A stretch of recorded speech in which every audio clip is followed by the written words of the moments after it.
And welcome to Talkin the Gridiron here. I'm Daren, Fatboy Fadeaway Sports, Jimmy Pilato, Variety Sports Network, Jordan Maxson will be in with us here in a little bit. We're here with you in an off season here, getting you kind of set up here through the early spring here into summer, into the draft. Kind of set you up as we get into the football season here. Believe it or not, it will be here sooner than we thought. Jimmy, we're going to get into a little AFC North today, a little NFL rule changes. It's good to see you again, my friend. I know you're back at school this week. How you doing? I am recovering. Last week we took to recover, so our school district decided that it would be a really good idea to have spring break, which this year got 2 extra snow days assigned on top of it. We have the week that we come back from spring break. We have our assembly that we were supposed to have before spring break on the Friday that we come back.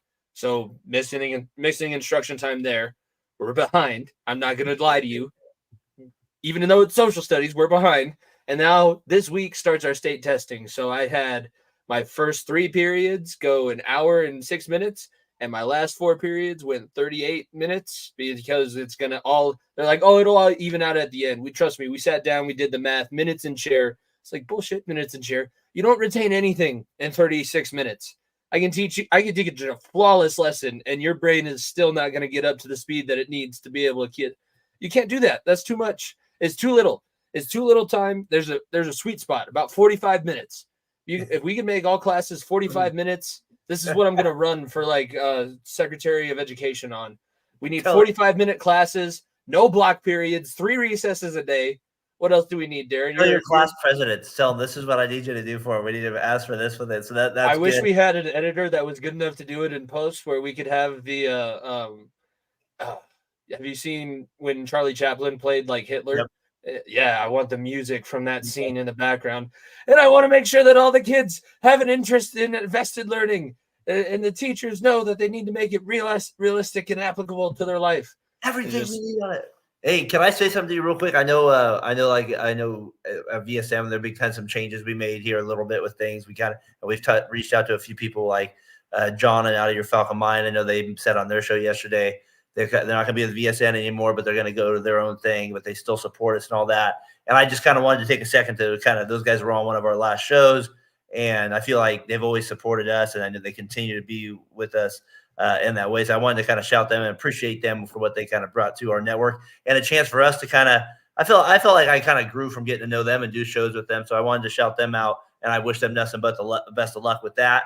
And I know here with Talking the Gridiron, we're trying to kind of do this every couple of weeks, or, we're kind of figuring our way out through the off season here. We're not here to, kind of give you the pump and fist every single day with it, but we're going to kind of. Well, Darren, I hate to break it to everybody. I don't think we could have outdone Jesus yesterday. No, Jesus was going to get yesterday. That was an automatic win. We shouldn't. You throw the tape out, bury it at midfield. We don't need to worry about that. We're winning that one. I know that. No, and. Tonight we're going up. I think it's Caitlin Clark's game tonight. Now they're ended. Iowa beat LSU. They won that one. That game's over, so they got that. So we're done. We're competing right now against a little baseball here, a little UConn, USC women's basketball going on right now. Iowa did win, so I think a lot of people are tuned in right now to kind of want to get that AFC North talk that you talked about. But you wanted to start with what though? I think today that I thought was kind of interesting. Before we get into everything, because we mentioned it a couple of times, but rule changes will be first. At Variety_Sports_ is where everybody can follow along. That is important. Follow, subscribe, like the video. Big shout out. I agree. Out of Your Falcon Mind deserves a ton of credit. They showed us. I mean, they're part of the reason. I think I said that last week or the last time that we had this show. They're part of the reason why the offseason shows were agreed upon. And yeah, it sucks because we're all trying to build this thing, but that's part of it. Every network that we've ever come in contact with that you've seen on your screen, on the computer, or on television has at one point had either personnel or some show that was there and then left. And you're like, oh, I mean, look at Barstool and Pat McAfee. That was how Pat McAfee got big, was through Barstool. And then all of a sudden he gets big enough that he goes off on his own and you don't have any ill feelings. Like there was no, it's not a breakup. It's not a goodbye. It's just to see you later. See you around. I hope to have one. That was fun. The last time we had John obviously multiple times. Mike, it was fun getting them both on last time. Mike's a hoot. my mom was like, I really enjoyed that. I was like, well, my mom's enjoying that with them. So she's we would have like hundreds of more viewers, and it would just be for Mike. Like, Mike, you need to come on more. You got to help us out with that one. Give us some sheet views in, I guess, right? You just put them in the movie, and then people come, Eddie Murphy, I love you. So how do you feel about it? Me and Tyler kind of talk about this on our show. Like, I mean, it's obviously Talking the Gridiron. We're going to get here, and like we said, but real quick here before we kind of get into all the nitty gritty stuff here. How are you as an off-season person? Are you like, all right, I need to know the details here with that? Are you kind of like, I'll follow the big stuff when we talk about something, I'll research it? Like, how are you as a fan that's into it during football so much? Is it kind of like, I need to decompress? How do you look at it? I listen quite a bit. Like over half my shows, we'll talk a little bit. I mean, I get the Barstool side for more of the entertainment and like off-field stuff, but I do listen to Schlereth. I listen to the local sports radio stations. I'm trying to keep an eye on at least what I can because I'm reading the mindset books, so that's all part of it. But like choose your enemies wisely. The enemy is ESPN, so I'm watching ESPN to try and figure out what they're doing and what I can take. But I pay attention. But most of it, it's not like I'm invested. If something major happens with the Bengals or say the Broncos, that I'm there. So when Russell Wilson did get traded, there were a couple times where Nico and I were talking about going down to training camps. We got all of those Let's Ride shirts. Like when big things happen about the teams that are here that people care about, we'll definitely jump on those. But like off season, this is technically the off season, but like Nico and I are such big basketball and hockey fans that I tweeted out. But you're not like into the 49th man in the team. And no, like, I'm not. Not even for the Bengals? Honestly, well, I used to be into the draft for the Bengals because we used to have the top 5 pick every time. And I know Doug, as he's tuning in for this, is going to hear that and he's going to get a kick out of it. But yeah, we used to have like a top 10 pick. So yeah, I used to love the draft. Now that I have a quarterback, I like the draft. I'm interested, but I'm not invested in the same way because I watched a ton of college football, but it's not like I've seen everybody.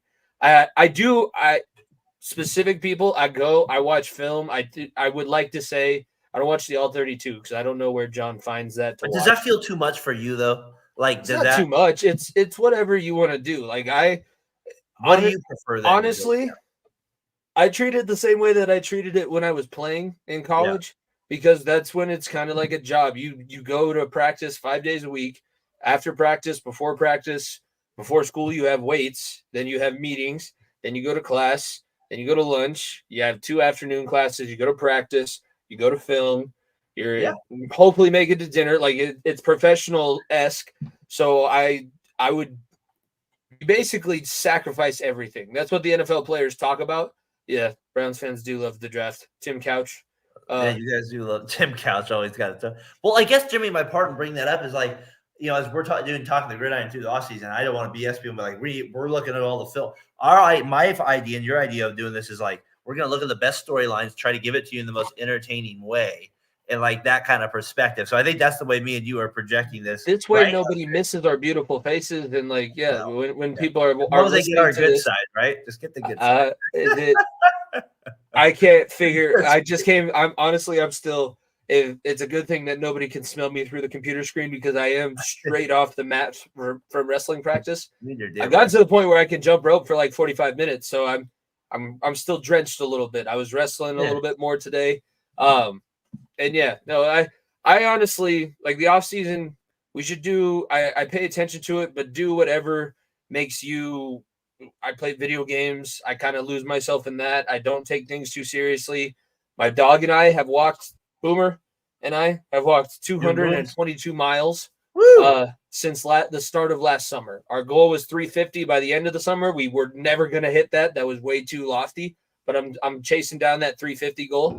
So we're at 222 and he's chugging right along. I'm getting a puppy actually in a couple of weeks here, so we'll see where that goes. That might without a puppy, but it's probably about what 6 months old. Rev, any thoughts on Cincy's moves replacing Joe Mixon, Zach Moss replacing Reader? I guess before we kind of get into maybe the rules, since Rev did tune in there with that real quick, would you want to just go there with real quick since he's moves on it? We can get my thoughts on it, and then when Jordan jumps on, we can get his thoughts, and maybe we can kind of mesh things together. Let's do it. He was hosting our show, Far End of the Bench, at FEOTB Pod, which everybody should follow and subscribe to as well. But we were talking about it, and honestly, it was just business. And when you're a team that's in a championship window, and Joe Burrow himself has said it, I think the city of Cincinnati is holding on to everything to say that every single season of Joe Burrow's career is in the championship window. As much as you love players, and I hope that we gave him as much flowers as he deserved, but I'll continue to do so because my wrists don't get sore like that. I have an incredible stamina now that I've been doing the things that I've been doing. Joe Mixon was a guy that when we drafted him, I was on the same page as everybody else, like the prison Bengals.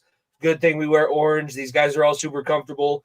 He had a really messed up situation in college, but he came in and turned himself into a pro's pro. He was a captain for like the last 4 years that he was here. Back-to-back 1,000-yard seasons sprinkled in there. You guys were screaming for him to get the ball much more, I remember. They should have. It was unfortunate. Unfortunately, it also worked out like our coaching staff, when you're this good, has gone and it's morphed.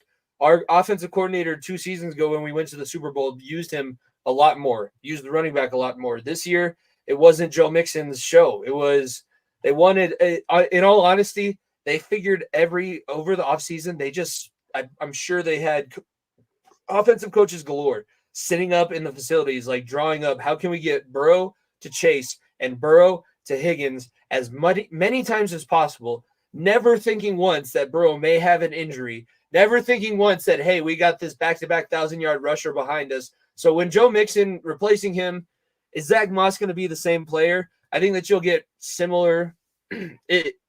Here's how it replaces Joe Mixon. Chase Brown has to step up too. The guys that are already here have to get better. He's a hell of an athlete. He's a spark. He gets the ball in his hands and he can go anywhere. If you didn't watch him last season, he had a couple plays where he catches that little screen pass. Yes, the screen pass. And they still got their asses handed to them. No, they did in that game, but that was the best play of the game. And if he takes that next step, one of them has to be able to figure out pass pro. I would say that's the toughest part of replacing Joe Mixon. Sheldon Rankins. As long as we have somebody there, I don't think that he's going to be able to do what DJ Reader did, because DJ Reader was a free agent you brought in expecting like a stopgap, like just a normal regular pro, and he ended up being a little bit better and I would say on that Pro Bowl cusp of player. I just don't.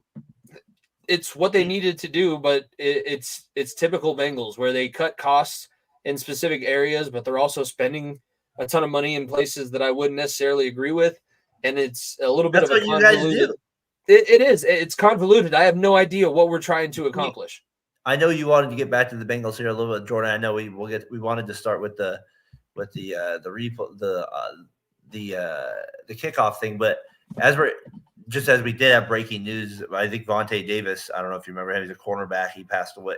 It was a car accident, or so I didn't read what it was that he passed away in. But then you had a car accident with the receiver from Kansas City, Rice. I don't know if you heard about that. So the NFL having a little off-season drama like it does there, obviously, to the Davis family there, obviously, condolences out there. 35 years old, that's quite young. So in that regard, so a couple little kind of weird little kind of news there that wasn't always the best there for the NFL. We'll see how the Rice thing turns out, as he was a good player for the Chiefs this year. You leave in an accident, you would think a suspension of a few games is probably on the horizon. Well, I saw that the Kansas City authorities are looking for him, and that doesn't normally mean they're not gonna just go check and make sure that he's okay. They're probably bringing him in because he's responsible in some way, and that's the toughest part. And that's why I wish the NFL, they get by on just having the rookie symposium and sitting these rookies down every time that they come in and having the vets talk to them. It's the same. I mean, we see it every year. I don't know what your school uses now. Ours is #StopDabbing, but it's technically just Dare rebranded. Like when you tell somebody what's going to happen and what not to do, unless you somehow drive it home, these guys have to learn the hard way. And this Rashee Rice is very similar to me to the Henry Ruggs situation, which was really unfortunate. And it's Did similar you see to the a story. video of this one? I saw a little bit of it. It was, you don't leave a scene. No. And I get like, I'm not going to say that I get it.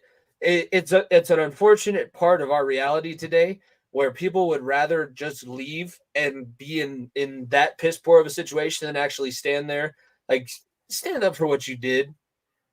I mean, you've already caused enough damage. Moment and you got to assume that somebody somewhere is going to know who you are, and they're going to report that it's probably your fault. So just everybody stay has there. a phone. If you stay there, you can at least help people and help mitigate the damage that you do. Maybe you're somebody who's able to get an extra person the attention that they need. I don't know what exactly the details were about the victims or anything, but yeah, I mean, that sucks. And he's not the only one. And he's not the only one of the NFL players. I have personal connections. Not the only one the Chiefs have had to deal with.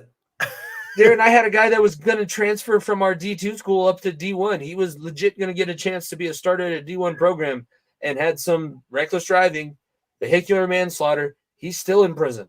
Was he drunk? I think so. Yeah. That's always a bit. Would just real quick, Rev, hope you're doing well out there. I know we haven't been a while. Hopefully we can get you on here. It'd be fun to have this episode to comment in. We'd love to get your comments as we kind of touch on the AFC North here a little bit more. Rev was one of our always one of our favorite guests here on Talkin the Gridiron. If you're familiar, with it, always one of the best. Always brings the insight with it.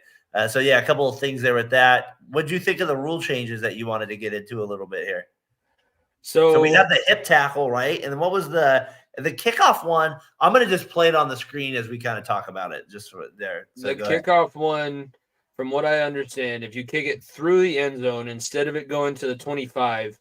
It'll go to the 30 because they don't want what the catalyst behind the rule and why the NFL is now looking to adopt it, because it did come from the XFL. So this is what they're trying to use the spring leagues for. But the idea is that the Super Bowl had 13 kickoffs, and all 13 kickoffs were touchbacks out of the end zone. So now if you kick it out of the end zone, you're just adding like a layer of skill. Normally, up until what we have with all the rules that are in place, it's better to have a guy that just has a mule's leg attached to his right hip or left hip, whichever one that he likes to kick with, and be able to kick it into the stands off the kickoff tee. That's been the strategy for years. Now it's going to be a little bit more finesse. It's going to be, can I put it? And honestly, this is what we did in college because we didn't always have kickers that were able to put it that far. So you kick it high outside and try and make it land within a few. The special teams coaches are fucking nerds, so they get it down to like it needs to land between the 16.5 and the 15.5 yard line at this angle of trajectory and drop it into the bucket. That's what we're going to be seeing now, because there's a landing zone. There is going to be no more fair catch inside the 25. That's not going to be a thing anymore. I think you can catch it in the end zone and kneel it, and that'll be just like a normal touchback where the ball goes out to the 25. If the ball goes out of bounds or doesn't get to the landing zone, comes out to the 40, like it would be a penalty. Let's see. I think, you will no longer be able to surprise onside kick, because instead of having the kickoff team on the side of the opposer, like where they're defending, they're all going to start down. I think it's at the 35 with the protection line of the return team. And once the kick is fielded, then they're going to meet, instead of having that 30-yard or however long it is, collision. And it's like, if I'm a normal fan, like, I've lost you at hello sometimes. You know what I mean? Like, you go through all that, and it's like, Darren, I explain shit to people who don't understand things for a living, and that took me a solid 15 minutes to try and get through. Exactly. It makes no sense. It does. We just kick the ball off and return the freaking thing. I mean, we could go back to that. Honestly, they got overzealous with adopting the injuries, right? The injuries killed it. There's not that many. If injuries killed rules, why isn't the hip drop tackle? Why is this just now getting banned? I had it up on the screen just a second. I know. And what did you think of that one? You played the sport. That's a tough one, probably, for a lot of linebackers, I would think. Or is that one you believe that these defenders can control? It shouldn't. I don't think that it should have its own separate rule. So say like there's a rule specific to the horse collar tackle, and there's a specific way that you identify a horse collar tackle. There's supposed to be a specific rule for targeting, and there's a way that you're supposed to see it on the screen and be able to identify it as targeting. Yep. I think what Rev is saying, because he happens to be, I said this was going to be a generational debate, and maybe it's not generational. I think it may be just wording and context and how it comes across. The way that the rule is now written, the referee has to, there's criteria. I feel like, the criteria for a 2-point basket in basketball is that you're within 30 feet of the arc of the hoop and you shoot it with 2 hands without taking 2 steps, and it goes through the net. Like, if you break it down into the simplest terms, this hip drop tackle now has to get broken down into the defender was even or behind. Here, I know, but so this is what the referee's now going to have to discern on like a split-second play when, these guys are running 25 miles an hour. Okay, he's coming at me. Is the defender in front or behind the guy carrying the ball? Did he start contact in front or behind? As he lunged, did he lose ground? And did he stop his momentum while grabbing the running back, which stops the running back's momentum and trying to pull him backwards? And did he land awkwardly on his ankle? Honestly, here's how the referees are going to decide whether or not to throw a flag on the hip drop tackle. Does it look like that guy's getting up? Because it's basically now a rule based on injury. What it should be, I think that hip drop tackle should just be rolled into this idea of unnecessary roughness. Because your Bengals hurting Andrews there on one there. And that's here's what I will say. I blame the Bengals and Logan Wilson. Of course you would. I mean, you would. What were the Ravens going to do anyways? What were they going to do anyways, Rev? I don't think that it affected it that much. I feel like there was worse. It's funny that the football players for all these years, they just did things. I mean, I guess the speed and all that changes. I think that's going to be an interesting rule, another rule for the defenders that they have to think about. Well, this is, the reason why they started doing this, because this is a way to not helmet to helmet and unnecessary roughness blow somebody backward. But this is, every time one thing changes, I'm teaching Taoism in class. So it's all about balance and yin and yang in the way. When you take one thing away, something will come in its place. So when you took away headshots and forearm shivers from the defenders, the running backs started running a lot harder, and they started fighting for those extra yards. And now the response for the running backs fighting for these extra yards, but you still can't hit people in the head and knock them out, is the defenders get even or behind them, and they jump on their back and stop their momentum. And unfortunately, it results in a lot of injuries. I really, truly hate every single time. Like, as a wrestling coach, I see things, scrambles happen. I've seen body parts bend in ways like, I don't ever want to see anything like that again. I think of like Willis McGahee's knee injury. There's certain freak things that just happen. But that's I would have liked to see the hip drop tackle. If it's blatant, if there is catastrophic injury, if there is legitimate, because it can be used to intend to injure. Think about what the New Orleans Saints would have been able to do with this tackle in 2009. They could have tackled right like that, couldn't they? Well, back then it wouldn't even been a penalty, but I don't think people were thinking about that. I think they were still thinking about, because that was. I don't get it though. That's the thing. I don't think I don't think I asked it clearly. What do you go? I don't get what the hip drop tackles differently though. Like, what does that mean? Like, for you as a football player, it is different. It is different because up until this point, it's been okay. Because what's been illegal up until this upcoming season? If you hit from the knee or below, that's dirty. If you hit from the shoulders up, that's dirty. But so what's dirty about it, though? I don't get it. Like, what's dirty about me hitting? So if I'm coming at you this way as you're running up the field and I hit you right below your knee, wherever in your shin bone, and I have all these pads on and I'm running full speed, I'm this 230-pound linebacker or safety, I'm going to hit your leg and it's going to shatter. It's going to bend. Your ligaments are not going to be able to hold up to that, no matter how strong, no matter how big, no matter how many times you try and simulate that situation, you're not going to be able to hold up to it. But at least I see you coming. The hip drop tackle is a little bit different because you don't see the person coming, and it just hasn't been outlawed up until this point because we haven't seen we started seeing the rule change about going below the knee when Carson Palmer got his ACL blown out against the Steelers. But I guess And I you see that started to Logan see Wilson play, Jimmy, and I don't see a dirty play. it's. I mean, what am I missing as a fan? I'm like, that's just a tackle. Can you put it up there? Can you put it up there again? I'll put it 'Cause back maybe up there, but like, I guess that's the thing as I get it back up. I That's just kind of what I'm want to saying, like, see it again, and maybe if I walk myself through it like I'm trying to broadcast it. like if I'm watching, like usually when I'm doing the hit, like when you guys are explaining what, and I even hear people, I'm gonna get up here. I'm just kind of talking through it for a second. I think I actually got rid of it. Sorry, but is real quick. But I guess I just don't get if you're grabbing by the hip, is the dirty part.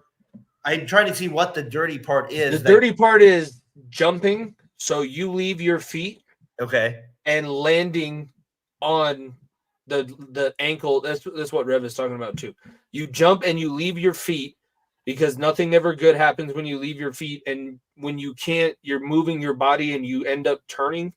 You start off like, I don't know if we're gonna say, so as I'm running down the field and we're gonna go on a clock, it's gonna be about 6:30. If you're diving at 6:30 to try and get me, there's a way that your body's gonna swivel because you're diving and it's like centripetal force. If we're going back to physics class, and again, this is way too much. I don't know why the referees are gonna have to do. It's gonna be a lot for them to break down. You're right. It's gonna be trigonometry, and they're gonna be on the video board even more. But Microsoft is gonna get so much more airtime, they're not gonna care.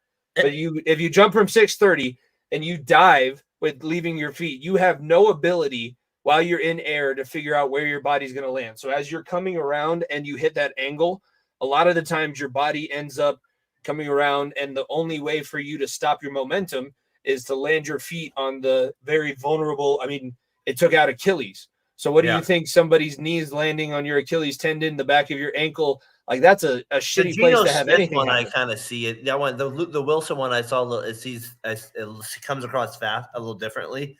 But I appreciate you giving that insight, because that's a part of somebody that didn't play the game. Maybe I miss some of the ooh, that's dirty. Now Gino's a little different because I feel like he's pulling from behind. But some of those, I'm just kind of curious, how the NFL outlawed that. It's very similar to the reason why horse collar tackles are outlawed, but the issue is they're putting too many words behind it, and I go back to it'll be interesting to see what you think about him, because you know that I hold his opinion in high regard. But Mark Schlereth, who's been 3-time Super Bowl champion, former Hog, I listen to that guy when it comes to getting away with rules, because he's an offensive lineman for 15 years. He knows how to hold better than anybody else on the planet. He talks about it. And yes, and he openly admits it. But you're changing these rules and you're adding in all of these extra contingencies for the Taylor Swift fans that are tuning in for a season. You're not doing this for the diehard, you, me, guys that want to watch every weekend, watch their team and see who's able to compete the best. Absolutely. And you're changing the rules for people that don't even give a shit. So why? Because do you think the injury thing's real though with it? It sucks. I think it's not necessarily how many injuries happen, but the catastrophe level of an Achilles injury. Knees are terrible, but nowadays everybody knows how to operate on a knee where you can kind of get yourself back in a reasonable amount of time. It's now shifted to Achilles is the one where it may come back, it may not. It's a little bit iffy. I think it's the severity of the injury that can happen, because it's awkward. If you have your momentum going one way, but say best way, you got to picture the biggest, strongest guy on the defense. Yeah, you made me see it a little differently now. I get it. If James Harrison is jumping at you from behind, trying to take you down, you're gonna get yourself wrecked. That's the right guy to choose. It's gonna end up being a terrible situation when he lands on top of you, and you're like, I think I'm gonna die. I think this is it. I see the light, and I don't want to live anymore. I think he's gonna slowly walk to your head and just cut me off. That's the right guy to choose too. I definitely wouldn't want to die on that guy.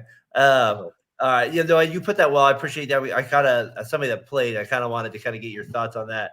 As you were bringing up the rule changes, I kind of looked into it and I was like, I got to see what he really means, because some of the tackles are more obvious than the others on it. I know Jordan hasn't been on here yet, so I thought maybe if it's okay with you, you and Rev's on here with it. We talked about the Bengals a little bit with it. Can we get to this? Do you want to get Steelers off season a little bit with where we're at with it? You want to get where they're the most talked about because they've done the most. They might even talk. I've heard a rumor. That's why I was hoping Tyler was going to be on that. They're looking for Ayuk. I was like, no, don't give me that. I don't know how they're going to be able to pull that off. Justin what Jefferson. They've done. I was legitimately upset because they would always then, because you think of like Hines Ward, Santonio Holmes, the Steelers get lucky with these receivers, and Justin Jefferson in Pittsburgh, it would just work. It would underneath Mike Tomlin. I hate the Pittsburgh Steelers more than anything in this life. If the Bengals and the Steelers both went 0-17, I would at least be able to celebrate knowing that we share that shit sandwich with those. If I lose every game, I hope to God that they lose every other game. And if we can win 2 games every year, it's the 2 games against Pittsburgh that I want to win most. I love you, Doug. I love you.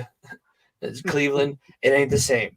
I don't know what it is. It's the inferiority. It's like I don't know why did Anakin start to hate Obi-Wan?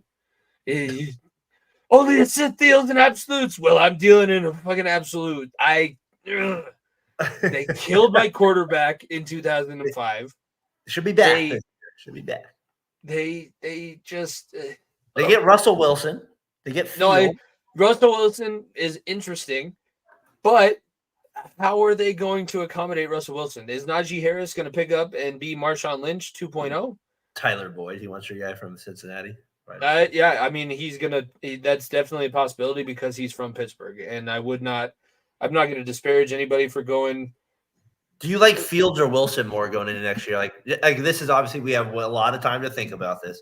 We're just starting April. I'm surprised you don't have the Russell Wilson workout video inside with his shades on, just to emphasize and drive this point home. They're going to start off with Russell Wilson, and I think that it's either going to go. Here's the 3. I think there's 3 scenarios. It's Josh McDaniels from 2009-ish, whatever his first year was with the Broncos, where they went 6-0 when he was cheating. So you like start 6-0, but then lose 8 out of your last 9 or whatever, and everything like that. So I think it's either that. It either goes in a way where they're just god awful, and Russell Wilson is totally blown out of town. Like it's very clear at this point he cannot play anymore. No matter the system, no matter if you give him the freedom, whether he can post TikTok reels or not, he is a terrible quarterback. And a terrible actor, by the way. It's spicy. Well, you don't think he's back with Mike? So do you think? I think Fields. I think Mike Tomlin is about to. He's like gonna pull his hair out. It's weird that he has 2 guys like this. It's like the Steelers. It kind of feels like that one era when the Steelers, right before they kind of got good again with Bill Coward, where it was Cordell Stewart and they had Neil O'Donnell, and they kept going back and forth, and then they had Tommy Maddox, and then they had this other guy, and they kept going back and forth. And it kind of feels like we're in this like weird little era, and they're still finish above 500. So it's not like we have to worry about that. We all know they're going to go 9-8 somehow next year, Jimmy.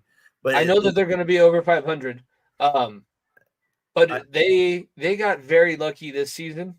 The Browns were able to make the playoffs, but they limped, and like it was a very high overachieving defense that had a lot of injuries they were able to overcome. The Bengals had a lot of injuries. Like Joe Burrow just existing and being able to play football in this division changes things because he is still the number 1 quarterback in the AFC North. Everybody else is going to come at me and say this guy. No, Joe Burrow is the only other quarterback in the AFC currently that has been able to beat Patrick Mahomes and make it to the Super Bowl. So until anybody else can fucking say that, that is the best quarterback besides number 15 over there in Kansas City. It is different for this division moving forward. So Russell Wilson, hopefully it's very clear one way or the other. If there's any gray area, that's where things are going to start to go off the rails for Steelers fans. And I'm going to start celebrating in my parents' basement because they're going to be like, it's Fields, it's Wilson, it's Fields. Who's dropped off farther, Wilson or Fields? Since like Fields. Honestly, it's interesting to me that Fields had 0 value left to give. I thought somebody somewhere was going to overpay for him, but nobody did. Nobody did. I I thought the Raiders, Yeah. you and Anthony's Raiders, I thought they were going to be somebody that might overpay for a guy like that. He's got a name. He's still on his rookie contract. You can pick up a 5th-year option, I believe. Maybe he's on. Maybe he has. I thought that was happening. It could have been, but we are where we are. And God. So do you, as a Bengals fan, like they have Wilson and they have Fields now. Last year they had Pickett. Is this a better team then, right? I don't fear anybody anywhere on this Steelers offense. I don't fear Pickens. I don't fear Johnson. I don't fear Najee Harris. Firemouth. Who else? They drafted another tight end at a Notre Dame that I can't think of it. Oh, Mayer. I think they have Michael Mayer now too. Michael Mayer. Oh, that's my Raiders guy there. Anthony. Oh no, yeah, okay. No, it's just I don't fear anybody on this offense, but if TJ Watt is out there and TJ Watt is playing and TJ Watt is healthy, TJ Watt is the biggest goddamn problem in the NFL. So it's very close between him and Myles Garrett. But I've said this story a lot. I had a terrible medical episode in college, and it was the weekend that the Bengals ended up being on Monday Night Football, so I got to watch them play the Steelers on Monday Night Football. And T.J. Watt sacked poor Andy Dalton from behind, from in front. One time he hit him so quickly that he hit his head on his other tackle's ass going down the other way. I was just like, I was sitting, IVs sticking all out of me. I'm like, what the? This is, I get to finally watch them on TV, and this is what I get to watch? Why am I doing this? Why am I doing this? That's the thing. It's always going to come down, it feels like, to the Steelers defense. Anthony, I got a trivia question later. Let's see if you can answer it. If you got to hold on here with it. Comment, Bengals are the best team in the North. I think, Jimmy, we kind of talked about them a little bit before we go back to them. How about the Browns now? What do you think about the Browns in this division? They get Jameis Winston. They get Jared Jeudy. They extend Jerry Jeudy. That might be the biggest kind of question mark of the whole thing. And then they get Zadarius Smith, who's a pretty good player. Maybe a little bit drop off there from a couple of years ago, obviously with the Ravens and then the Packers. And then I have kind of just a know who will run the ball for the Browns. What do you kind of make of the Browns again? And, Chubb's out for a little bit longer. I think it's unfortunate for the Browns. Yeah, the Browns are the Browns. You're a factory of sadness, Cleveland, until you decide what your identity, what your football team is going to be, until you decide that we're going to be embracing the blue-collarness of our town and the toughness of our town and be just a smash-mouth team, which is what they tried to do when they had that offensive line. Like when Baker Mayfield won the playoff game, that was how that team was built. And I think that's the best way for this Browns team to be successful. That's what the AFC North is all about. And they've been around long enough. I don't know what the hell they forgot, but they forgot that you need to have a really good offensive line. Your quarterback can be mediocre as long as he doesn't lose you the game. If you have a good running game, if you have a really solid defense, you are able to win games in this division. When you win games in this division, because of the weather, the way that it is, and that there's a lot of things going for this AFC North team. But the Browns do not have an identity. They are backing. They are trying. Right? Daren, how difficult do you think that it would be to be a player on the Browns and have to think about who you have to defend? Yeah. Their identity is Garrett right now. That's what it is. Right? But it's not. It's not because in the playoffs, where did they go? Where did that defense go? And where did that defense go every time that they had a away game? I believe the Browns were the right. He's not. I believe that the Browns were the team that I said, when you get to the playoffs, the flaws don't normally go away. They normally get amplified. You were right about the Browns all year. That was they sucked on the road. We were maybe wrong about them getting to the playoffs, but we were right. We knew they would come up short when they needed to. Partially the quarterback play moving forward, but there was other parts too. Watson being the biggest part is his health is always an issue. That's going to be a big thing. And then Chubb's out at the beginning of the year. The defense is going to be. I don't know if they can win as many miracle games as they did last year. That's my thing. I think it's going to be very similar to the Vikings, because the Vikings 2 seasons ago were in the call. playoffs. I like that. and it was all the one-score games. I think they were like 6-1 or 7-0 in one-score games, and the Browns were very similar. Who knows? I mean, no, that's a good call right there. If Deshaun Watson from 2018 shows up, this Browns team could be very dangerous.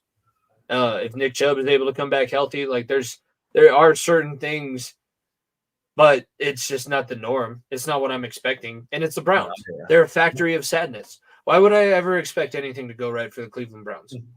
I'm half expecting Jim Irsay to swoop in, buy the Browns again, and move them just out of spite. Watson is terrible, Anthony.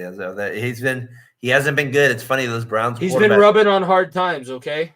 He's never been. It's been very difficult. He's very stressed. He can't get his normal, release before the games. It's difficult. It's bad. I agree with Rev, though. The defense still looks very scary, but the offense does remain highly questioned. I say the running game. They get Zadarius Smith. They get Judy. Can Judy excite you that much? I guess we'll see if him and I don't think that's a good signing, and I think that it's hilarious. It seems weird to me. Why would they give him an extension like that? Because they're grasping at straws. That's part of the reason why I say they don't know who the fuck they are or who they want to be. They don't have a single shred of identity, because if you've seen anything about Jerry Jeudy, he's a locker room cancer. He's a cancer. And he cannot catch he bitches and complains about not getting the ball thrown to him, and it hits him right in the hands, and he drops the football. Yes, he does. He did that a few times. Don't throw it to stone hands. Just get off the field or get better. But don't be whining and complaining about all the looks that you don't get when you're a bum. You have equivalated to what's a bum. You're the 14th overall pick from Alabama. Do better. I remember Nico was not happy. I think he was on that one episode. He had a couple drops on this year on our Talkin the Gridiron. How about a team that is stable in your division? And that's the Ravens. I mean, they don't win the playoffs, but they end up getting Derrick Henry, They're still my biggest worry in the division. Not a surprise they get Henry, it feels like, right? Kind of feels like an automatic signing for them in some ways, just because he fits their personality.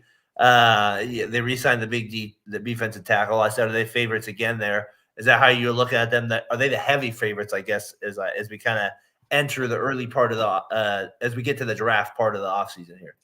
They're not the favorites. You know why they're not the favorites? Why is that? It goes back to what Anthony said. I mean, the Bengals are the best team in the division. If Joe Burrow is healthy, and there is no question marks about whether or not he's going to be healthy, the Bengals are the number one team in this division, and the Ravens should be very lucky for that, because then they get to fly under the radar. Because think about it, Darren, when you heard people talk about the AFC North going into last season, who is the team that they were talking about?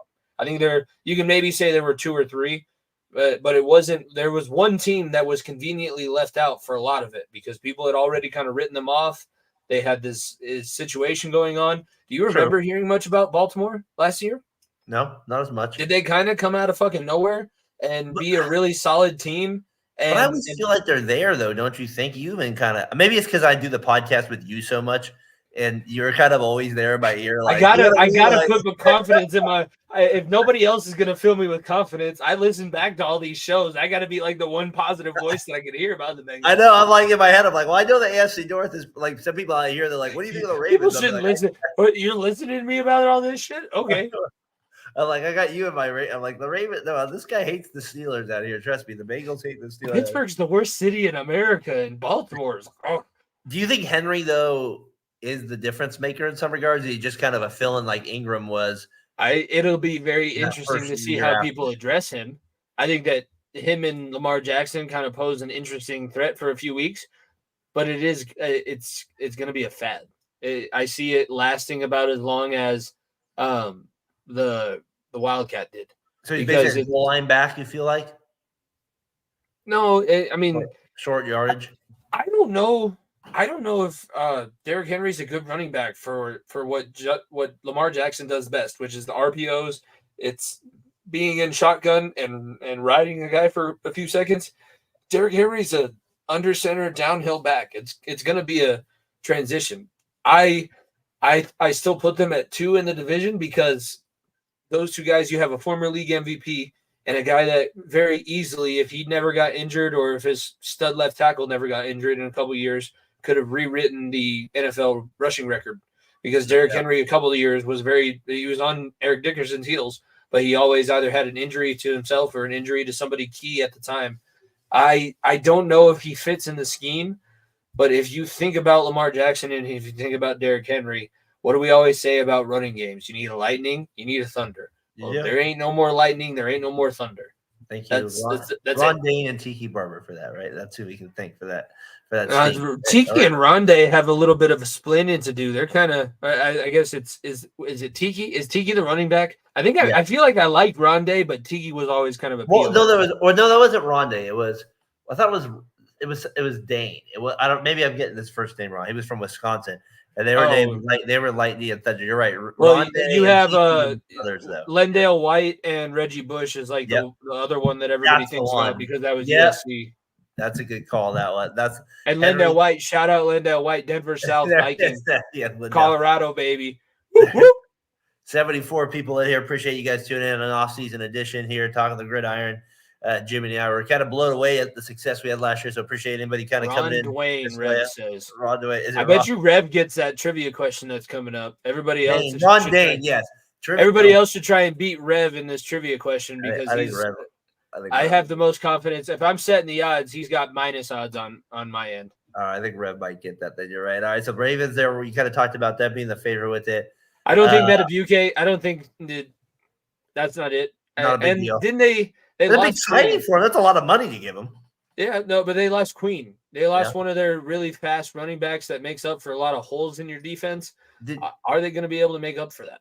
Did you want to get back to maybe we talked about your Bengals here? Maybe we don't have to talk about that forever, but like I did want to kind of just real quick before we get to a couple offseason notes and then to the trivia question here.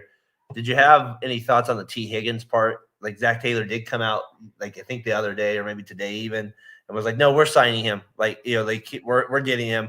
Are you as confident as Zachary Taylor in getting T. Higgins back? I think that's what he has to say. But you don't feel that confident. I would like to think, because here's what we all can know, and this is what people don't always hear about Zach Taylor. And this is also coming from a guy. So if you're fans of Far End of the Bench, you know how far I've gone on this guy because I'm fairly certain in my era. When we first started this era, I was very bitter. Like I hadn't started going to therapy, Darren, so I held on to a lot of stuff and all the wrongings. I called for Jared Bednar's head. I called for Joe Sakic's head. I called for Zach Taylor's head. All before they ended up taking my teams to the finals / winning championships. Yep. So I've been through a lot with Zach Taylor, and he's been up until the last 2 seasons when they finally had Callahan now go. They were the longest tenured offensive defensive coordinator and head coach for like 6 years. So I'd like to think that they have a culture. Like if you like what this team is, I feel like this is why people are willing to take the money and willing to come to Cincinnati because it's very obvious and it's very well known that Mike Brown is very cheap. So I think that if I would like to believe all of these stories that I hear and that this whole situation. Come on, you're gonna do it, Jimmy. Come on, you're gonna do it. I honestly, maybe it is the best thing to keep him on a franchise tag and figure out what we're able to get for him in a trade because hey, we have to let Boyd go without getting anything. What I'd love, trade him, Jimmy. You can't trade him. You'd be so pissed, right? That'd be like an AJ Brown. I would like no. Here's the thing. I would like to figure out if I can get something for him in return. If he truly is as pissed off as what it sounded like from his agent about being placed on the franchise tag, then okay, I get it. I'm sorry. It's like, you said the wrong thing in an argument. You went too far. It was warranted because you guys were fighting, but like it's a little bit too much. You need a little bit of a break. Like I just can't get over that one. I'm sorry. That one hit a little bit too close to home. Okay, T, that's fine. But here's the thing. I want to be able let's talk about how we're splitting financials. I don't want to lose my box set of Lost or The Sopranos. So what are we going to do about the DVDs? Like, let's work this thing out. Either we're going to go to counseling or we're going to figure this out and what you're saying, we're going to keep T, or I want to be set up to where I can go out to the bar. We sign the divorce papers Friday night. I go out to the bar Monday and I got somebody locked and loaded. And maybe that's the draft because maybe the best player available left when we're picking it happens to be a receiver or another pass catcher. But I think you either got to figure this thing out or you got to let it You can't let him go. You got him and Chase. If you let him go, you better damn well get something for him. Is my only thing. I would rather not let him go, but if he's gonna leave, you cannot walk away empty-handed. I also noted that I didn't write it down there, but I should have. I feel like you guys, as we were getting ready for the show, I was like, you guys, I think that tight end from Georgia, I keep hearing about it. He's not falling to 18. There ain't no way. That'd be a nice fit if you could get him, though, for Mr. Burrow. Nice little tight end like that. You got to like that one if you would get somebody like that. Hey, before we get to NFL trivia here, what did you think of the other edge rushers that were signed? We had Clowney go to the Panthers, who's kind of somebody I saw in a tweet. They showed that South Carolina play against Michigan. They're like, this guy's really still getting paid off this hit. So yeah, he goes to the Panthers, and then you had the guy from the Eagles getting traded to the Jets. We just talked about Haason Reddick. Yeah, he gets traded to the Jets for a 3rd-round pick. Those were kind of the two big, I guess, moves this week as we were kind of getting ready for Talking the Gridiron. Any thoughts on any of those ones? Both defensive ends. Clowney's kind of man, what a weird career, right? Like that play really just shot him up to like a different level. Yeah, and the fact too that I feel like it's always going to be talked about because the tackle that was on that side that blew his assignment that allowed for that play to happen. You know who that was? No, I don't. Taylor Lewan. There's my trivia. So the busting with the boys guy is the tackle that totally botched that assignment and allowed for Jadeveon Clowney to have probably the most dominant play that I've ever seen in college football. He literally hit the running back 4 yards in the backfield, popped his helmet off. The ball comes out, and he picked the ball up, fumble recovery with one hand.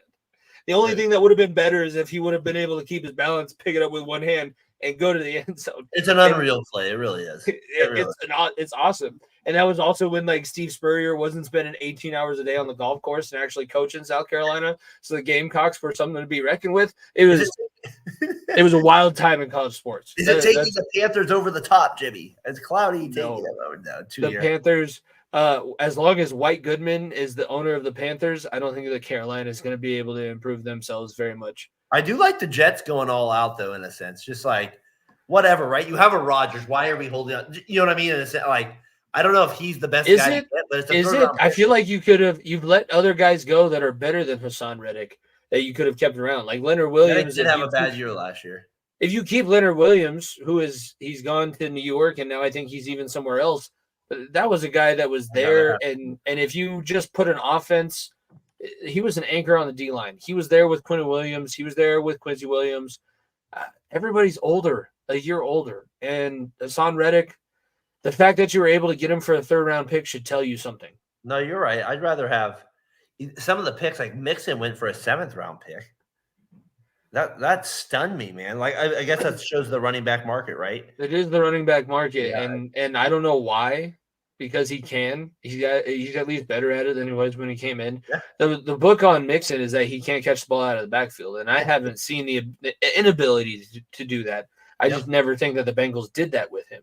That's why he doesn't get paid. I just heard Saquon Barkley on another podcast saying, like, if you're a weapon, if they think that you can run routes, then you're going to get paid. But if you're just a straight up running back, no, you're getting the short end of the deal. You're renegotiating your contract. They're not even asking. It's either renegotiating or I'm cutting you. I don't need to deal with this. That's what's kind of fun about that. If we get these little moves here at the end of the kind of like free agency, and there's still a few more out there, like TJ Boyd. We might still see a few others out there. All right, hey, Jimmy, as we got to get to the hour mark here, about 5 minutes short of it. I had this look back video. This isn't the trivia question yet, but did you hear about, Deion Sanders' son came out, and Deion came out about hey, I don't want my son playing in cold weather, which was kind of funny, but all that kind of there was like those kind of comments. Here's Eli Manning right before the 2004 NFL draft. It should be 20 years ago. Here's Eli Manning right before the draft. Eli gets picked there. I thought that was kind of a funny one.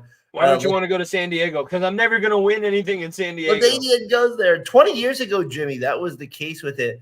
The draft, kind of honestly for me, I would have been 2 years out of high school at that point. So I was at Eli Manning. We had there Robert Gallery, Larry Fitzgerald. I'm going to do some videos with that. I saw some this week where like previews getting ready for the games. And I'm like, oh, as we do these off-season things, you guys are going to see some funny stuff of like Mel Kiper breaking down some like them as college players. So we'll get that on there. I know you'll enjoy some of that with it. But I thought it was Leaf is going to be the best quarterback that's ever come out of college football ever. I thought it's kind of funny with that coming out with you living in Colorado. You have the Dion thing kind of coming out with him and Hunter. And then you have Tyler made a lot of tweets about it this week, who does the show with me. And then I just played that clip. I don't know about you. I know I saw it, but I didn't really know it. And it's kind of funny hearing that back, right? Like it is kind of funny though, like 20 years ago. Honestly, you have to wonder, like, when it comes to Dion, because everybody knows how much of an impact saying that Dion said something can make, you have to wonder, like, how much of a liberty, where's this, you consider the source a little bit. I think that's what Nico and I had to learn last year with Coach Prime. And I feel like maybe the people in Jackson State had to learn that too. But that's a good point. It's just like, he has so many eyeballs on him, and he's making his kids and himself so much money. Is somebody just trying to get the clicks on what they posted so that they can put food on their table, or is this something that he actually said? I as much as a prima donna as everybody says that he was, I mean, the guy did work hard. You do not get into the Hall of Fame being lazy. No. And you do not do it the way that he did it.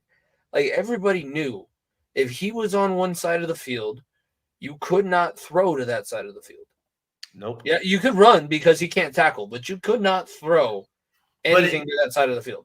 It is interesting, though, with him being there with Colorado, saying his son, like, projecting where his son might want to play. And then Eli here in 2004. It is kind of funny that getting that little vibe with it, where the court, like, hey, this is next year, though, so we'll kind of see where that goes. Shadir's got to worry about keeping his ass up on his feet. Hey, Dad, instead of talking all this shit out in the media, can you hopefully recruit an offensive line that can keep me off my ass for more than that 4 plays a game? That would be useful. All right. Hey, NFL trivia. Here it is with it. Before we get out of here, we get to the hour mark on the show here with it.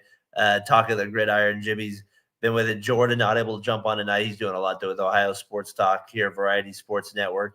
We'll be with you kind of probably every other week throughout the offseason here, kind of getting you ready on some of the divisions. We'll probably be doing a preview. My guess is, Jimmy, with the draft at some point there, that'll probably be our next. We'll probably have to talk about that. Yeah.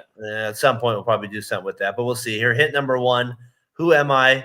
I was taken 19th overall in the 2000 NFL draft out of the University of Alabama. The Jimmy, if you're not familiar with my other shows, I usually give 3 hints here. So I can give hint number 2 if you want to take a guess there. Right? That's fine. Because I'll take all my hints before I ask my question. I have a 3-time Pro Bowler. I have 1 MVP trophy.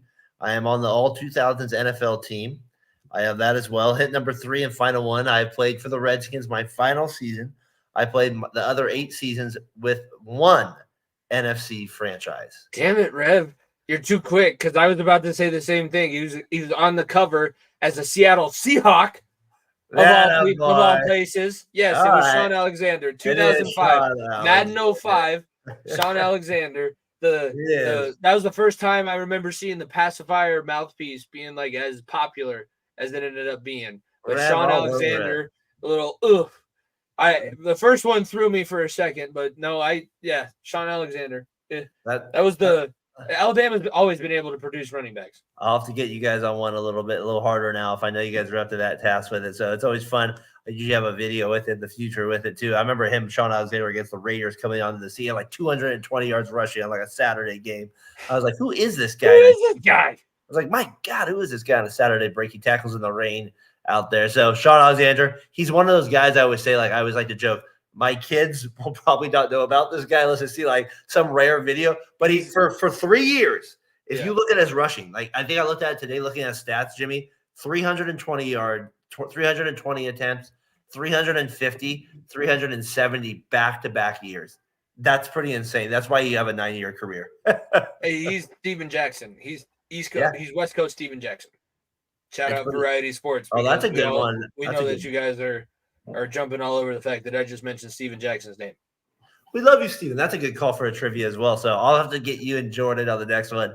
On one as with it. Hey, Talking Gridiron Hour. I think Jordan, thank you for Jordan. No, you couldn't make it tonight. We'll get you probably in a couple weeks with it.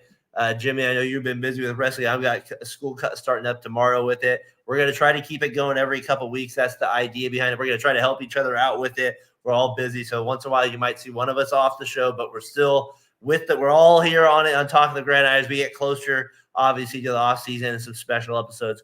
We'll all kind of make it get back together. But Rev, it's kind of always we got to get Rev on. I appreciate his comments. He's always good stuff. Anthony, appreciate him tuning as well. AFC North off season. You got a little look back at it. Hopefully, Bengals. A lot of people feeling good about your Bengals headed into the year, though, Jimmy. So we'll see what we get here.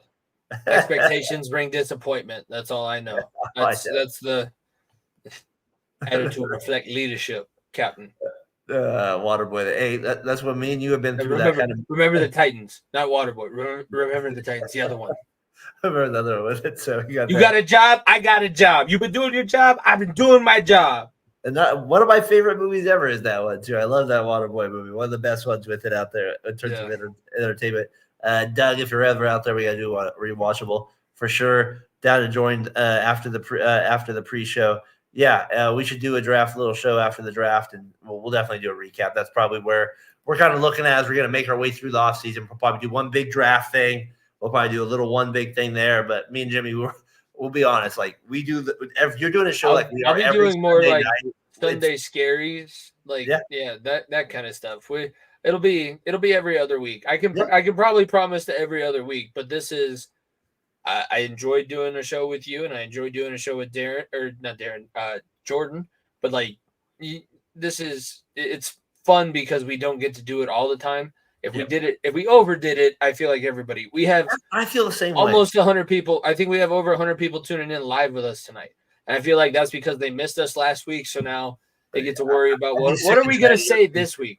What are the two teachers possibly going to get themselves fired saying this week? And that's the thing too, is like I think you have to realize like a lot of people do. Like I know we talked to like people that do football. We did a garage. That's like 20 straight weeks basically. That's why we're in with it. So like and I missed 3 of them. I missed 3 of them being out of the country, and you and Jordan, like I was fairly impressed. We did not take very many bye. I think we took maybe as many bye weeks as the NFL team. The only bye week we took was moving it to Monday or Tuesday. That's the only bye week we took because that's what we want to do. We want to give you guys NFL talk, and we believe in consistency here on Variety Sports Network. So Talking the Gridiron, appreciate everybody joining into this evening with it. Jimmy Pilato, another good show here on Talking the Gridiron. I'm sure we'll get Jordan on. I'll probably be here in a couple weeks. We'll probably do another division here. Probably the AFC East, I'm guessing, maybe based on the way we're moving through the AFC. But I'll let you make that call. I'll let you make that call on that one here in a little bit. We'll kind of make our way through that. But we'll probably be close to the draft as well. So we'll probably have a lot to talk about with that too. So have a good week at school this week, my friend. Finish out the week well. And Jordan, we'll see you on the next one, my friend. So for Jimmy Pilato, Variety Sports Network, far end of the bench. Be sure to tune into that as well. Darren Breyer, Fat Boy Fadeaway Sports, Talking the Gridiron. We'll see you guys next week. Peace.